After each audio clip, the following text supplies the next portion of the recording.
L'ovation de tout un stade, l'hommage de tout un peuple. Pour son dernier match en Irlande le week-end dernier, Brian O'Driscoll méritait bien ça. 15 ans, au plus haut niveau, 140 sélections, 3 Coupes du Monde, 4 tournées avec les Lions britanniques. L'Irlandais est un monument du rugby mondial. Mais pour comprendre qui est vraiment Brian O'Driscoll, il faut remonter à son enfance, direction le Blackrock College. Une institution où plus de 50 internationaux irlandais sont passés et où Brian se construit. Il apprend son rôle de centre, mais n'est pas encore le meilleur de sa génération. Quand il était junior dans notre équipe, il était loin d'être une superstar. Il était considéré comme un bon joueur, mais rien d'exceptionnel. La première fois que je l'ai rencontré, il avait 14 ans et c'était le plus petit joueur de l'équipe. Il était minuscule, si petit, qu'il se faisait marcher dessus par les autres joueurs. Mais on voyait déjà qu'il avait de grosses qualités techniques et on se disait, s'il était plus grand, il pourrait devenir un grand joueur. Chez les grands, justement, les choses sérieuses commencent pour lui le 12 juin 1999 face à l'Australie. Alors qu'il n'est encore qu'un gamin de 20 ans à peine, l'Irlande se fait punir 46-10. Mais déjà, O'Driscoll crève l'écran et impose le respect.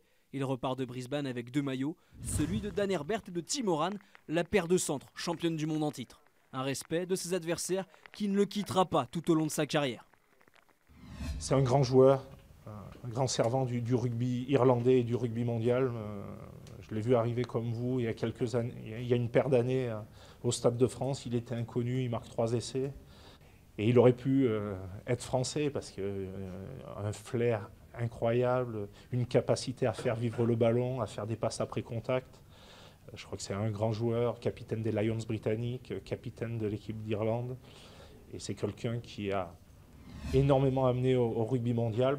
Craint par ses vis-à-vis, il est même parfois pris à partie. Exemple en 2005, quand Umaga et Mealamu le vissent sur un ruck. L'Irlandais sort sur une civière, épaule disloquée, tournée terminée avec les Lions britanniques et scandale au pays du long nuage blanc. Mais 15 ans de carrière passent vite, trop vite, 140 sélections qui défilent aussi rapidement qu'O'Driscoll prend les intervalles. Et malgré le poids de ses 36 printemps, l'Irlandais dégage toujours ce grain de folie, cette créativité qu'aucun chiffre ou qu'aucune stat ne pourra jamais expliquer. O'Driscoll, prophète en son pays, nous rappelle avec force mais douceur que le rugby n'est qu'un jeu et que l'enfant qui sommeille en nous n'est jamais vraiment loin.